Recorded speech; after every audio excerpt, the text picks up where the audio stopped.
Welcome to Sound Bites, hosted by registered dietitian nutritionist Melissa Joy Dobbins.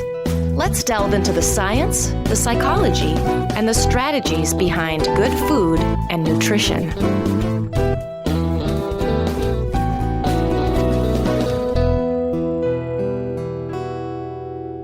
Welcome to the Sound Bites podcast.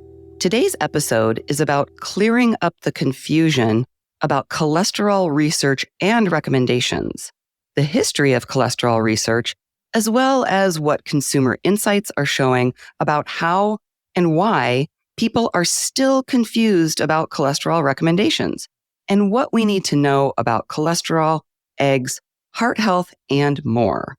My guest today is Dr. Mickey Rubin, Vice President of Research at the American Egg Board, and also serves as Executive Director of the Egg Nutrition Center, the Nutrition Science and Education Division of the American Egg Board. He graduated from Indiana University Bloomington with a Bachelor of Science degree in kinesiology, then earned a master's degree in exercise and sports science from the University of Memphis, and later earned a PhD in exercise physiology from the University of Connecticut, where his research interests included exercise endocrinology, sports nutrition, and the effects of dietary interventions on cardiometabolic health outcomes. Welcome to the show, Mickey. Thank you. Glad to be here. Again, this is, I think, my third one. Yeah, very exciting. It is. So welcome back. Yes, previous episodes that you were on included the best foods for brain health back in August 2021, a very popular episode, and the incredible egg, cognition, nutrition, and culinary hero back in October of 2019. So I'm really excited to have you back on. I always enjoy talking with you. And this is a topic that, frankly, I'm kind of confused about sometimes. Yeah. So if health professionals and dietitians are a little confused, we know the public is as well. Absolutely. Yeah. And I do want to mention that this episode is sponsored by the American Egg Board's Egg Nutrition Center. Also, we are submitting this episode to the Commission on Dietetic Registration for one free CEU for registered dietitian nutritionists, dietetic technicians registered, and certified diabetes care and education specialists. So if that is of interest to you listening, stay tuned for that. You can always check my free CEU page at soundbitesrd.com/free CEUs to see what episodes are currently available and what's coming down the pipeline. I have nearly 50 free CEU activities, including about 5 ethics CEUs. And this episode may also be submitted to include an ethics CEU as well. So, Mickey, for listeners who aren't familiar with you or haven't listened to the previous episodes, I'd love for you to share more about your background, how you became interested in nutrition research and cholesterol research specifically. Yeah, it's a good question because I think we all kind of have our own paths of how we got here in our careers. And no one's path is the same. You know, as you said, I did my PhD work at University of Connecticut, really looking at exercise and nutrition sort of as a dual focus of my program. And just really passionate about both areas. But when I decided to, what am I going to do in my career after I graduated, that's where I found myself really starting my career in the food industry. And my first position was at Kraft Foods here in Chicago as a senior nutrition scientist. Progressed along the way there. And then I worked for a small clinical research organization that did consulting to the big food companies on clinical trial design and carrying out research in order to, substantiate nutrition science around certain products. And then, for the better part of the last 13 years now, I've been working on behalf of farmers. First at National Dairy Council, I was there for 8 years overseeing their nutrition research program. And now approaching my 5-year anniversary here at American Egg Board, working on behalf of egg farmers, overseeing our nutrition research work here. So to your point about cholesterol, that's something I've always been interested in ever since sort of day one. I think all of us who have studied nutrition are interested in the topic of cholesterol metabolism in one way, shape, or form. But really, in order to start doing it as part of my day job, since I came here to the Egg Board back in 2018, and the Egg Board and Egg Nutrition Center in particular has a really long and I think excellent history of supporting strong nutrition science overall, but really in this area. Some of the early egg feeding studies, trying to understand cholesterol metabolism consequence coupled to eating eggs were sponsored by Egg Nutrition Center long before my time. I certainly can't take the credit for all the things that happened before I arrived. So But yeah, that's kind of how I arrived at this point. Great. Thank you. Yeah. So we first met back when you were at the Dairy Council and I was at the Dairy Council. Yeah. And we've touched on this in previous episodes, but it always piques my interest when I see exercise endocrinology. Yeah. Because as a diabetes educator for 25 years, tell us a little bit about what that involves. Yeah. So for me, it really started trying to understand how the endocrine system, so all the hormones, whether it's growth hormone or testosterone or estrogen, really adapt to exercise and stimulus and how that impacts whether it's protein or muscle, homeostasis and all the different systems involved with that. So I focused on the growth hormone, insulin, like growth factor system, and how that impacts and how training, both, acutely and chronically impact that system, and how different diet factors also impact that system, where it's the macronutrients that we eat, how that impacts that system as well. Interesting. Yeah. Maybe I'll have to have you come on and take a deep dive in that, because I just always find that fascinating. It feels like a lifetime ago, actually. So I'd have to study up. There you go. There you go. Well, thank you for that. I think the best place to start is with a little bit of history, because there's quite a long history with cholesterol research recommendations and a lot of stuff along the way. So could you kind of give us a recap or a summary of cholesterol research over the years, and especially pointing out like anything specific that helped shape this story over time and how it's evolved? Yeah, I mean, you can go back a pretty long way. We're talking 50 plus years. Some of the first population studies looking at heart disease risk and diet, and 1960s and 70s. It was 1977 were the first dietary goals for Americans. It's sort of like that first iteration of the dietary guidelines before they started calling it dietary guidelines. And that's based on the available information at the time, based on the available research we had. That's where you start to see that 300 milligram recommendation sort of arise. It's interesting. When you read those dietary goals, they actually mention eggs. And eggs are nutrient-rich food, part of a healthy diet. But at the same time, later on, you read a little further, you say, well, but we should use caution on cholesterol. And that's where the 300 milligram per day limit really arises. And to the best that we can tell, it wasn't based on anything specific. It was really a best guess at the time. Some of the studies that were going on around that time, you think about animal studies in mice where they were feeding just tremendously large amounts of cholesterol just to study the system, which is what you would do if you were trying to learn about a system. You kind of study the extremes, right? So, but 5% of the diet for a mouse coming from cholesterol, that would be the equivalent of about 40,000 milligrams to a human, so something like that. But again, that's what you do when you're trying to study a system for the first time. And so those weren't necessarily studies that were applicable to a human diet context, but that's where we were at the time. And this 300 milligram limit, I think, was probably a best guess based on where we were at the time. But when you think about that best guess, it kind of carried forward a long time. So that was 1977. You see it in dietary guidelines throughout the 80s and 90s. You see it from the dietary reference intakes from the National Academies of Science, publishes the dietary reference intakes. And so it really just kind of goes to show you, once something gets into a guideline, and it stays in the guideline really until something comes along that changes it. So then you fast forward to the 90s, and I spoke about the history of Egg Nutrition Center. And that's where you start seeing, okay, well, wait a second. Let's actually do some studies where we feed humans eggs, not cholesterol, but actually feed humans the food and see what happens, right? And so that's when you start seeing these really, I would call it elegant, detailed studies of egg feeding studies that try to understand the system even better. And that's where we start seeing that, well, okay, when you feed people eggs, we're not really seeing an increase in blood cholesterol, especially the way we would think, right? What they found was the majority of people, about 75% of people, experienced no increase at all. And there's a smaller percentage of population, 25%, did experience an increase in blood cholesterol. But they also saw an increase in both LDL and HDL cholesterol, so also the good cholesterol. So risk profile wasn't really impacted from egg feeding in those groups that did experience an increase. So that's an important thing to note. So those were the randomized trials that we started seeing, in the 90s. So that's when people started to ask, okay, well, maybe it's not as simple as we thought. And when you think about cholesterol is not an essential nutrient. Your body makes all the cholesterol it needs. We learned from our basic nutrition classes, essential, you need to get it from your diet, not essential, your body makes it. But when we consume cholesterol in a normal situation, your body's production systems just downregulate. They don't produce as much as they would because you're getting it from the diet. And I think that's where the individual variation comes, in folks, especially those 25%.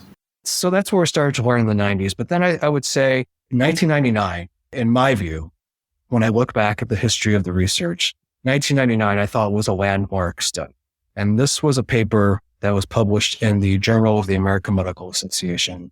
The authors are from the Harvard School of Public Health, who all of us in nutrition know very well. They looked at their cohorts, the Nurses' Health Study and the Health Professional Follow-up Study, very well known, and asked the question, what is the link between egg intake and coronary heart disease risk? And in that study, they found no link between what they term moderate egg intake and coronary heart disease risk. So no association. Did it increase risk? It didn't decrease risk. There was just no association for what they were calling moderate intake, which is probably roughly about an egg a day. I think that was a big turn. Those of us remember the Time magazine articles with the frowny face eggs in 1984. That's when you saw in 1999, you saw one with the smiley face eggs in 1999. So I think that's when things really started to take a turn, particularly in public perception, and not just in nutrition. So that's 1999. And then fast forward 16 years later is when the dietary guidelines for Americans first removed that 300 milligram per day limit. The scientists reviewing the literature at that time said, I'm paraphrasing their review, but the science doesn't support limiting dietary cholesterol for coronary heart disease risk or blood cholesterol. So they removed a 300 milligram per day limit in 2015. Wow. And, that's kind of where we stand right now. We've had other recommendations. We've had the 2020 guidelines, which carried that forward. 2020 guidelines committee did an outstanding review on the topic. They went into a lot more detail. So I'd highly recommend that to anybody who wanted to take a listen. And also American Heart Association has come around with some specific recommendations on egg intake as well. So that's a long history to put together in just a few short minutes, but it's been a long time. But it really, if you're a science nerd like me and also a history buff at the same time, really cool to see how it's evolved. Yeah, yes. Thank you for sharing that. It's important to kind of start from that place. Yeah. This 300 milligrams, somewhat an arbitrary number that stuck for a long time and then was removed, as you say, in 2015, but it still kind of persists, the idea of it.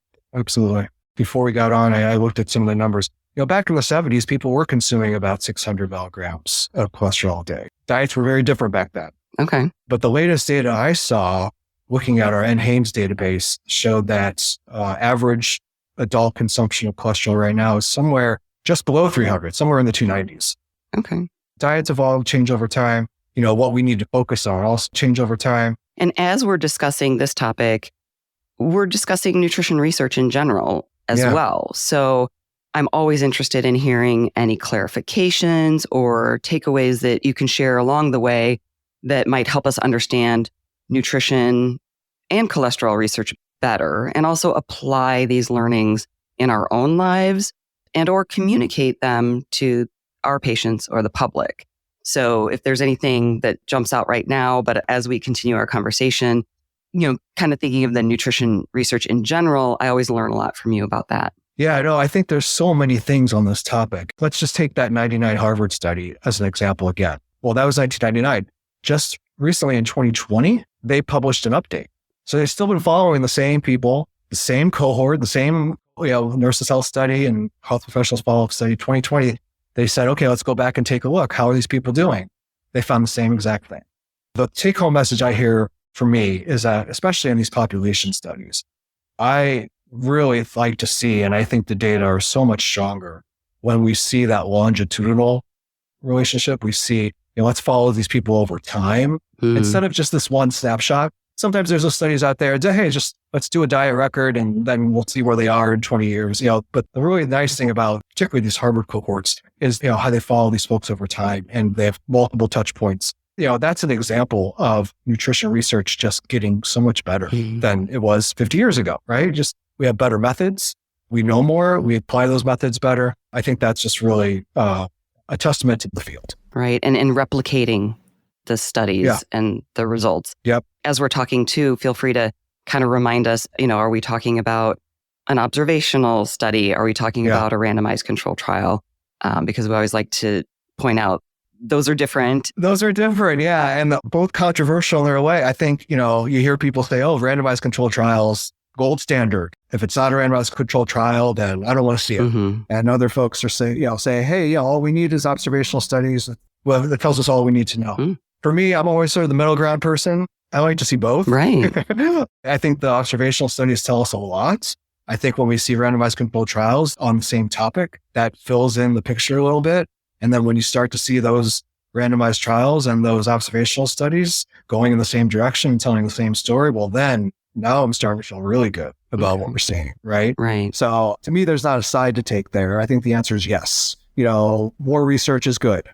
Yes, and both. Yeah. Right. And it's my understanding that observational studies can inform randomized controlled trials and vice versa. So yeah, to me, I think the observational studies are great for, looking at that population level, identifying those associations, and then those associations can then be tested in the randomized controlled trial, right? So I think to me, it's the observational inform the randomized controlled trials mostly, but I think I really see them both being important. So let's talk about some of these common and persistent misconceptions that you are seeing, like in consumer insights about cholesterol and eggs, or eggs in general. Yeah, really interesting. So that's the benefit of working in a place like American Egg Board, work with some folks who understand consumer research really well. What are the fascinating things that we've seen in consumer research? If you were to ask me, who's still not there on the cholesterol egg story, I would think, the people who are probably in the older generation who learned in the 80s that, you should watch it and probably haven't evolved. Mm-hmm. That would be my hypothesis. Well, it turns out I'm completely wrong. So it turns out in the latest consumer research that we've seen, the older generations are there. They're like, oh yeah, almost like, we knew eggs were good. You guys just didn't listen to us back then, So, but what we saw were the cohort of people that were most concerned were surprisingly new and expectant moms. That was a big surprise. I think something like 47% of new and expectant moms in the latest consumer research that I've seen had concerns about cholesterol from eggs. And, if you think about it, and any parent or young parent, you're concerned about everything, right? Mm-hmm. So when I heard that, I was like, that kind of makes sense. My kids are still youngish. I remember just not too long ago, they were born and we were concerned about everything. So, but I think of all those that were concerned, right? Where do you get your information? Why are you concerned? And some say, it's just common knowledge. It's still sort of that common knowledge. It's not any one source that I've heard from. It's just sort of that permeating common knowledge that it's sort of ill-defined in terms of where it came from. To me, that really spoke to us as a nutrition field, don't stop educating and don't make assumptions either, right? Based on who you're talking to, it helps to always communicate the latest science because you never know where they heard something before you. Right. Well, new and expectant moms. I worked in a maternal fetal medicine clinic as a diabetes educator, and I'll tell you, the most motivated patients I've ever worked with, and having been a new and expectant mom and being a mom, we definitely are hyper-focused on nutrition. Oh, yeah. But interestingly, we'll touch on choline a little bit later, but eggs are an excellent source of choline. Is that proper? Eggs are an excellent source of choline. Correct. Very good. You got your FDA labeling rolls down. Very good. I know, right? I got it. And, and that's really important in maternal fetal health. So absolutely. A little bit of a contradiction there. Exactly. But an opportunity really to provide some additional insight at the same time. Yeah. Mm-hmm. What else are you seeing in the consumer research? On the topic of eggs, I think consumers think protein, and that's great. There's no better high quality protein source than an egg. All the animal source foods really have great high quality protein. Either you're thinking about eggs as cholesterol or you're thinking about eggs as protein. Maybe you're thinking about them as protein. I think that's good that everybody knows that you can get a great protein source, or I should say, FDA labeling rules, a good protein source at 6 grams for an egg. But, as somebody who studies eggs and nutrition, what I'd like to see more of, and you mentioned choline, is an appreciation for the total package. Where eggs are a good source of protein, but they're also a good or excellent source of 7 other additional nutrients, in addition to eggs. So 8 total, good or excellent source of nutrients, whether it's choline or iodine, both important for brain health and development. And we see B12, which is, something we see with a lot of animal source foods, people who are reducing animal source food intake and maybe not getting the B12 that they need. That's where I'd kind of like to see a little bit more appreciation for when we talk to consumers, or just a little more understanding of what else comes to the table with these foods. Nobody's fault. You look at the protein foods group, it's the protein foods group, right? You're there for protein. Right. But I think all these foods, eggs in particular, but all of the other foods in the protein foods group, they bring something unique to the table when it comes to their nutrient profile. And so that's why when we mix everything together in one protein foods group, it's understandable how they kind of get lost. Mm-hmm. Yeah, kind of oversimplified, go beyond the protein. Yeah. Interesting. So you mentioned that things started to change in 1999 with regard to the recommendations based on research. Can you tell us a little bit more about that turning point? So that 2015 dietary guideline really was a big one. There's a 2013 AHA, American Heart Association guideline, that started talking about how eggs and dietary cholesterol, there's no link with coronary heart disease risk. But then when the guidelines removed that 300 milligram per day limit in 2015, I would say that was a pretty important moment. Fast forward a few years, and then you have, again, from the American Heart Association, I believe it was December of 2019, because it was right around the holidays. I remember when this came out. The American Heart Association Nutrition Committee. A lot of committees, American Heart Association, made up by physicians and cardiologists, but a lot of nutrition scientists sit on this nutrition committee, and they're the experts really in nutrition. That's when they published a position stand, or I forget exactly what it's called, on dietary cholesterol and the latest science on dietary cholesterol. And that's where they really, sort of built upon the dietary guidelines of 2015. So now we're about 4 years later, and said it really does not make sense to design your dietary pattern around a specific cholesterol number. They said the dietary pattern is most important, focusing on things like the DASH dietary pattern, focusing on things like saturated fat, things of that nature. And in fact, that's when we start seeing the differentiation of foods that might be higher in cholesterol but lower in saturated fat. And there's only really two of them. Eggs and shellfish are sort of high in cholesterol but low in saturated fat. And so it was a really excellent review that goes into actually much greater detail than the guidelines did. But that's when we start seeing some concrete recommendations around egg intake from the American Heart Association. If you read all the way to the end, it's really, really great review paper when they really say an egg a day for healthy people fits into a heart-healthy diet. But then a couple more recommendations I think are even more interesting. For older individuals, and it doesn't say what older is, but I'm assuming, older elderly individuals, 2 eggs per day fit into a heart-healthy pattern for healthy adults. And so 2 eggs per day, bringing more nutrients to the table, bringing more protein to the table. Thinking about older individuals might be, we talk about protein intake a little bit too broad brush in the American population. I think there are some populations that are not getting enough protein.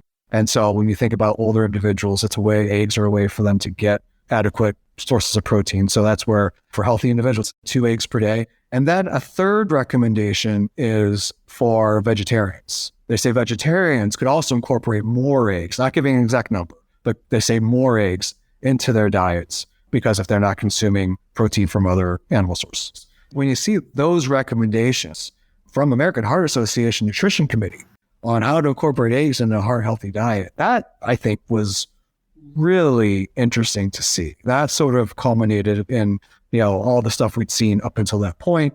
And then the 2020 dietary guidelines, especially the report from the advisory committee, I think mirrored that AHA recommendation pretty closely. They talked a lot about how eggs and shellfish have cholesterol but are not high in saturated fat, and so there's a difference there, and carried forward that recommendation that the guidelines should not have a limit. Really, that 2019 American Heart Nutrition Committee position stand is really something that, if you want to go back and read a great paper, that's one to read right there. Okay, great. And, feel like sort of that was so a long time coming, because as an outpatient dietitian in the late 90s, I remember talking with patients about, hey, saturated fat in the diet is what causes your liver to make more cholesterol. We had that concept, and we were talking about that. And you mentioned the DASH diet, so I just want to make sure everybody listening knows that that's the dietary approaches to stop hypertension. Very popular diet. I always say it's kind of the best kept secret. It always ranks high on those best diets of the year, up there with like Mediterranean. Right. And you mentioned the older healthy individuals. And I think it's funny that they didn't define older. We'll let everybody define older for themselves. We don't want to judge. Right. I talk about protein a lot on the podcast. And as we age, even I believe in your 30s, you do start to lose some muscle mass. And that's that sarcopenia. Yeah, absolutely. And so it makes sense that older, healthy individuals could have up to 2 eggs per day. Again, getting more protein. And you alluded to this. We hear a lot that people are getting enough protein or people are getting too much protein. And I really think it's important to look at the population, the specific population, whether it's age or the vegetarians that you mentioned as well. Yeah, absolutely. I think in the last dietary guidelines, adolescent girls were also not meeting the protein recommendation. So really, I sometimes get a little frustrated when I hear just broad brush, oh, we get enough protein. Well, not everybody. We need to make sure we understand populations are different ages, different situations. We need to make sure we're specific. Yeah. And like the adolescent girls, when you combine increased nutrient needs with decreased intake or maybe a decreased quality of diet, sure. Now, then you've got the double whammy. Can you talk a little bit about recommendations for people with cardiovascular disease or diabetes? That's a really important point because, as I said in those summary of that AHA document, they were very specific. It's for healthy people. Mm-hmm. When you look further in that same section, they do urge caution for people at risk. Essentially, they say people at risk for heart failure, essentially. So some people with cardiovascular disease and then with significant risk factors, they urge caution. And you would expect that from American Heart Association, of course. But, one of the things that we did when those recommendations first came out, we kind of took a deep dive into the literature. And lo and behold, we found that, perhaps that caution is warranted because perhaps that population just hasn't been studied enough when it comes to egg intake. Mm-hmm. That was a research gap, I think. So, we fund research here at Egg Nutrition Center. That's something we're looking into is, what happens when you give somebody with elevated LDL an egg a day, 2 eggs a day? That is a question that deserves an answer. Mm-hmm. Who knows what we'll learn? Obviously, it's research. We'll learn what we learn. But I think that there's certainly a gap. Those recommendations are specifically by AHA for healthy people, but I think we need to know more about those folks who do have risk factors. Mm-hmm. We do have some indication right now. Some studies have been published in folks that have metabolic syndrome, as an example, and they show, up to 2 or 3 eggs per day did not exacerbate biomarkers for cardiovascular risk in those folks. So there is some indication so far, but we're also talking, it's important to understand metabolic syndrome and type 2 diabetes, that's one sort of phenotype, one type of risk factor cluster. Coronary heart disease and high LDL, another phenotype or risk factor cluster. I think we need to know more about both, right? Some good research that we've seen so far in that metabolic syndrome group, that type 2 diabetes risk group, that including eggs in their diets can be, still beneficial and not exacerbate any risk factors. More to come more on those with elevated LDL and other more coronary heart disease risk factors. Okay, interesting. And this speaks to sort of that general nutrition research topic. Let's talk a little bit more about the importance of studying different populations. Yeah. You can't, is it extrapolate the results to different groups? Is that the right phrase? I think that's exactly right. I think that's one of those things in nutrition research I'd like to see more of. And I've heard a lot of other leaders in the field say we need to see more of that, understanding how different populations respond to different diets and dietary interventions. And here's another example, back to that Harvard study. I told you that they published the updated data in 2020, still following the same cohort, still identifying that there's no association between egg intake and coronary heart disease risk. Well, in that 2020 paper, they decided to take a look, okay, we know what our US cohort looks like. Let's take a look at some of these other cohorts outside the US and see, are we comparing well, or are we the same, or is it the same story? And by and large, it was, with one exception. And in the Asian population, it wasn't a no association situation for eggs and coronary heart disease risk. It was actually a benefit. Egg intake in Asian cohorts tended to result in a reduced risk for coronary heart disease risk. Interesting. Yeah, a lot of potential reasons why that might be. And the authors, rightly urge caution in interpreting those results. But, one of the things that came to my mind was, let's think about how people eat eggs, in what dietary pattern, what context. Think about more of an Asian cuisine and eggs, and that really exists in the context of more of a plant-based diet pattern, something along those lines. I think that might be something to do with it. Certainly genetics has something to do with it. But then you look at, how historically folks have consumed eggs as part of a really heavy breakfast. And, it's not too far back to where eggs are now sort of like, now they're starting to be incorporated into other meals, vegetable frittatas and things of that nature, that you see a little bit more diversity in how eggs are consumed here in the States. But I think that tells us a couple of things. It's number one, let's not assume all cohorts and all populations and all cultures and genetic profiles respond the same. They don't necessarily. But also that the background dietary pattern is also very important in understanding the impact of a food. There's some levels, right? We need to understand the impact of the nutrient. We need to understand the impact of the food. And then we need to understand the impact of that food as part of a whole pattern. It's not just one or the other. It's all three. Right. Yeah. The dietary pattern, that's really crucial to view it from that lens. So where is the research now? I think we've already talked about some of the gaps, but any other future research direction that you can share? Yeah, no, I think that was really it. And maybe I can answer the question before you had a chance to ask it. But yeah, I think that's really where I think the question lies. I'm always quick to point out cholesterol research in eggs is that it's never going to be done, right? We're always going to be wanting to know more, asking more questions. But I really think this is a really important one, seeing where eggs fit. And, particularly that we have so many people that do have risk factors that I think it's important for us to know. So, probably we're a couple years away from, knowing anything definitive, but I think we've got some early studies that, I think we're on the right track. Right. That's interesting too. Yes. As diets evolve and different cultural influences on how we eat and what we eat and the incidence of diabetes and obesity and coronary heart disease, that all affects the whole picture. Yes, it does. And it's important to study it in all those contexts. Well, I mentioned choline earlier. I would love to hear, we talked about choline a lot in the brain health episode and in the previous one as well, but it's been a while, so I'd love to hear any updates on choline. I know it's a hotly researched nutrient. Actually, I was hoping you would ask because there has been some interesting developments. I think we talked about it in that last podcast. There's been research to show that choline intake during pregnancy can have lasting effects on cognitive outcomes of the child. And I think I probably referenced a study from researchers at Cornell that looked at, it was a choline supplementation study, but I think the lesson is important that, when they doubled the choline recommendation in these moms-to-be, and then when after those babies were born, at 1 year of age, they showed a significant improvements in cognitive function. And I think they looked at reaction time compared to those kids that were just getting the choline recommendation. To say nothing about what would have happened if normal choline intake was looked at, because basically nobody's achieving the recommendation. So I think that was a really, really cool study to show that, just consuming choline during pregnancy and then measuring the impact of that choline on cognitive function in those kids later on was fascinating.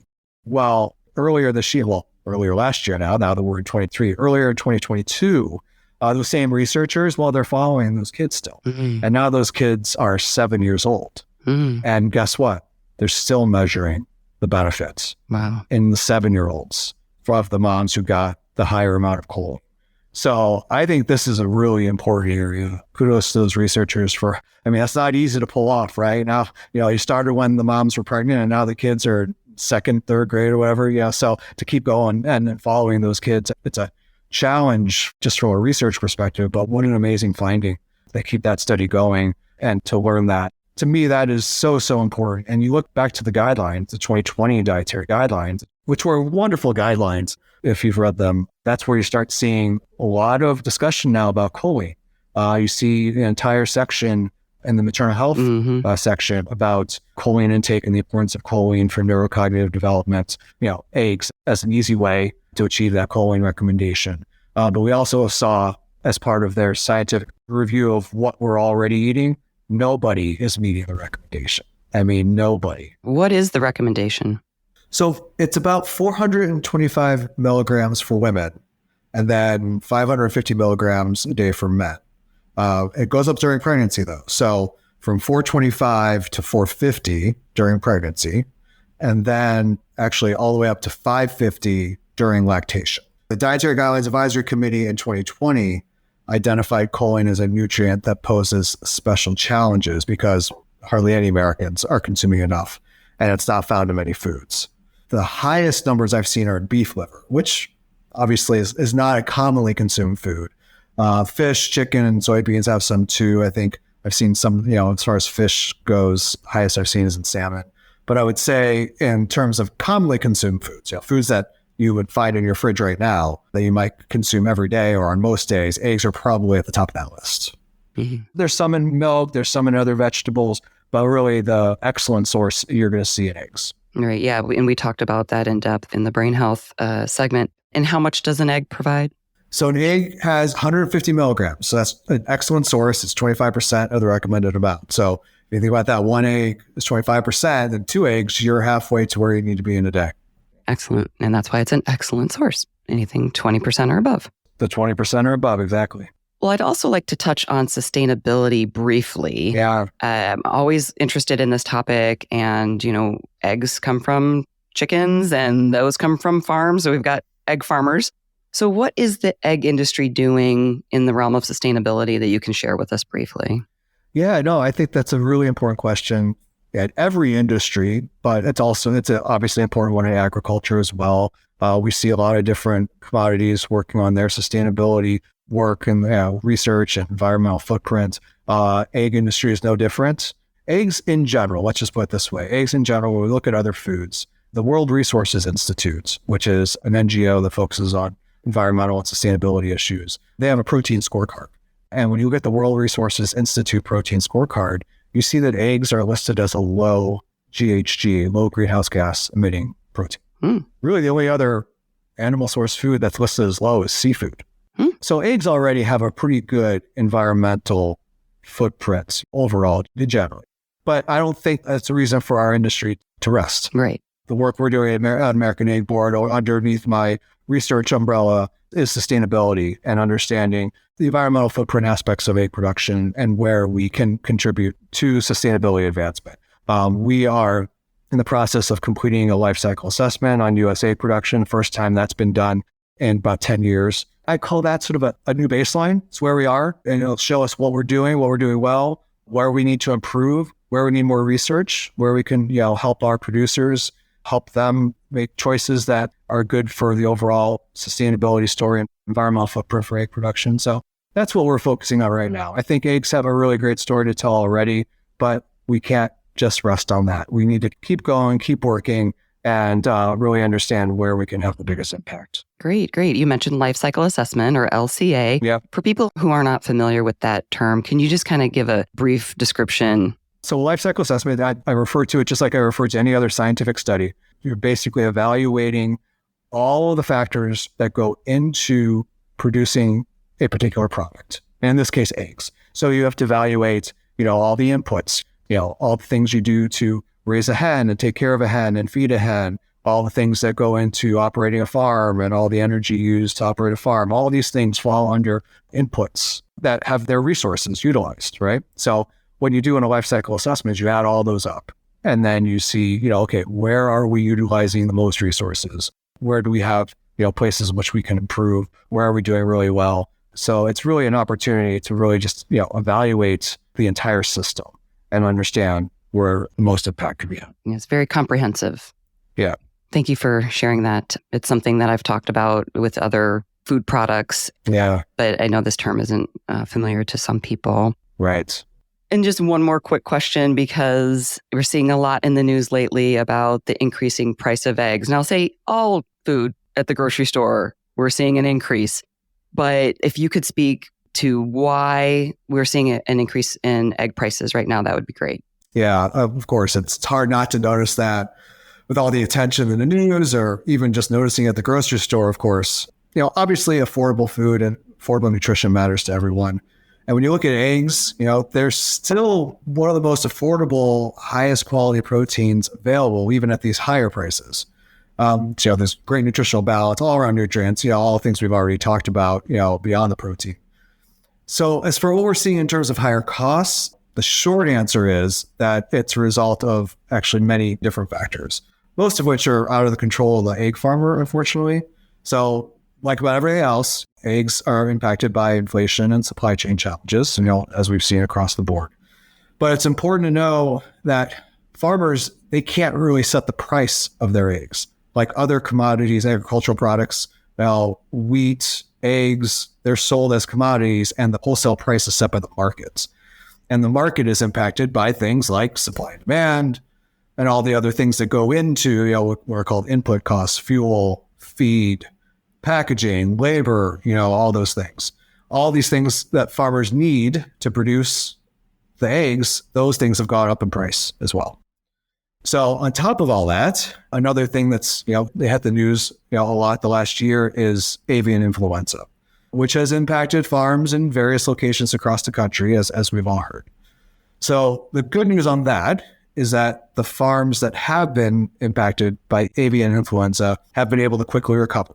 And then the farmers are able to work pretty much around the clock to ensure an adequate supply of eggs, even in those cases. So right now we have about 300 million egg-laying hens on egg farms around the country, which is actually a really interesting stat. There's about a hen for every person in the United States, which is one of my favorite egg trivia points. And while we understand that it's difficult for everyone, especially when we're talking about the difficulty of affordable nutrition, what I can tell you is that egg farmers are doing everything they can to keep their costs down and to make sure that the egg supply is strong, which should stabilize prices ultimately. Thank you. Yeah. And I talk about eating healthy on a budget all the time. As a former supermarket dietitian, it's just one of my favorite topics. Yeah. Eggs are always on the list of nutrient-rich foods that are affordable. So I appreciate that. I always ask this question, and I'm sure I've asked you before on your previous episodes, but I love to hear your answer on what do you say to people who question or criticize industry-funded research? Yeah, it's a great question and a topic that I actually really enjoy talking about. So I'm glad for you to ask that question. I think people who criticize industry-funded research, I don't think industry-funded research is above reproach, right? I think we should be critiqued. I think people should be holding our feet to the fire. People should have high expectations of how we operate. To me, there's nothing wrong with that high expectation because I think we want to meet that expectation. Mm-hmm. We want to make sure that we try to do research in the most credible way possible. Every chance we give, reducing opportunities for having our own bias impact the process in a way that it shouldn't. Bias can find its way into research from a lot of different points. Sponsor is one of them, and we're fully aware of that. But I think we do a lot of things to try to minimize those impacts. First of all, we have all of our research proposals peer-reviewed by third-party scientists that have no connection to the study. They give us their unbiased opinion on the quality of that science, whether or not it's going to make an important contribution to the field. Once we fund a study, really that study is in the hands of the researcher. We don't have a whole lot of interaction aside from just, hey, how are things going? Good. Recruiting subjects going well? Good. But really, it's the principal investigator that's in charge of that study and how that study is being run. And then in terms of publication, we encourage every study to be published, whether it's results that the arrows point up, the arrows point down, the arrows are neutral. We think all studies should be published. Now, it's not easy to publish. There's a lot of, competition in journals is difficult. And, one of my, I don't know if you call it pet peeve or you call it something that I think is an issue. I think it's hard to get those studies published that do have that sort of null, that no arrows pointing up, no arrows pointing down, not exciting, so it doesn't get published. But I do think that those studies are important and that they help inform the field. So I hope that we can see, in my perfect world, there's a journal of null findings that all of them could be published, right? There you go. I think that would have a tremendous impact on how we view some research. But at the end of the day, I think all of the scientists I've met that I've known in industry are trying to do exactly that. But I also, in response to critics or people who have a negative perception of industry-funded research, my response is keep critiquing because that makes us better and makes us consider how we go about our work because egg research is important. It's important that we know more about eggs. And I also think it's our responsibility, me as somebody who works for the egg industry, our farmers whose money we spend on research, they think that's their responsibility. They get really excited when they know it's their dollars going towards funding good scientific research. So if it's not going to be us, who's it going to be? Right.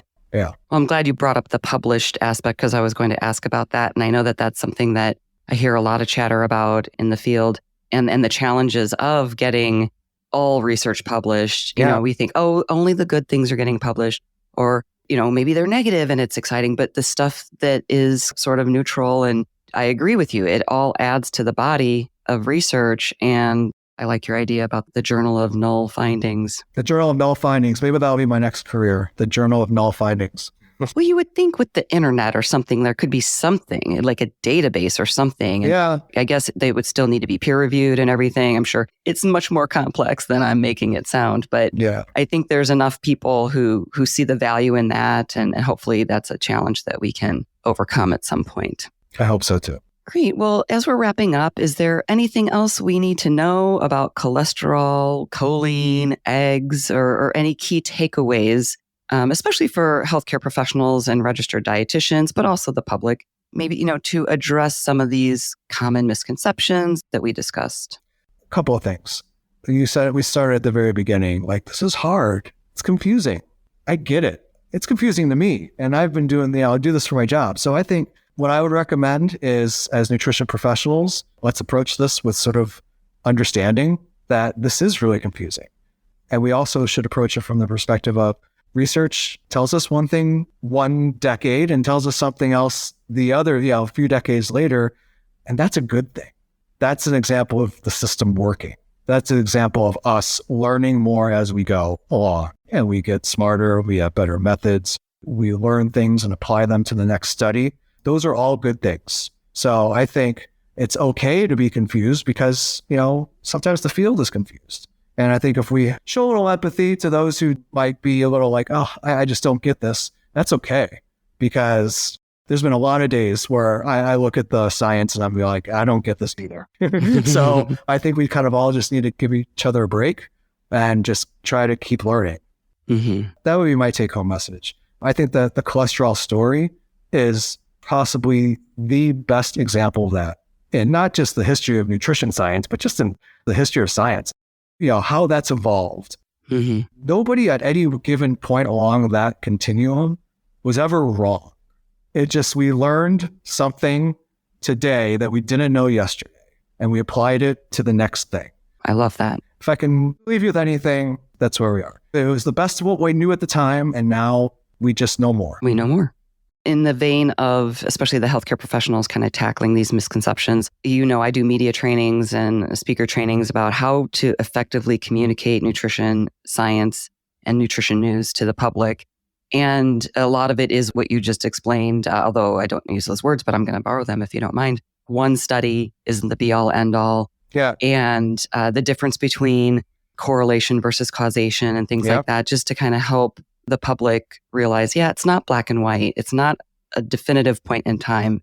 The research evolves. Yep. But beyond that, is there anything more specific that we can share with healthcare professionals to help communicate to consumers about where you're getting your information, who to trust, where to get the credible resources? And that might actually segue into, of course, we want to share some resources with our listeners. Where can people find information that's reliable that they can trust? Yeah, I think, well, first of all, I'd be remiss if I didn't plug the Egg Nutrition Center website. We've got lots of good information there, blogs and materials, research, all backed by published scientific studies. There's lots of other sites just like that as well. I think for me, we all obviously look at credentials, and credentials are incredibly important.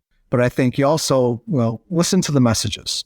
The messages that tell you that we've got the cure-all for everything, those tend to be the ones that I tend to push to the side. Mm-hmm. But the credentialed people that tell you how things fit into a larger context, tell you what we know and a little bit of what we don't know, that's a little more credible. Mm-hmm. So that's kind of how I do it. Yeah, if it sounds too good to be true, or if it's too absolute, it's not black and white. Yeah. Yeah, so the Egg Nutrition Center website. eggnutritioncenter.org. Right. Okay. Yes. And I have some articles that I'm going to put in my show notes at soundbitesrd.com.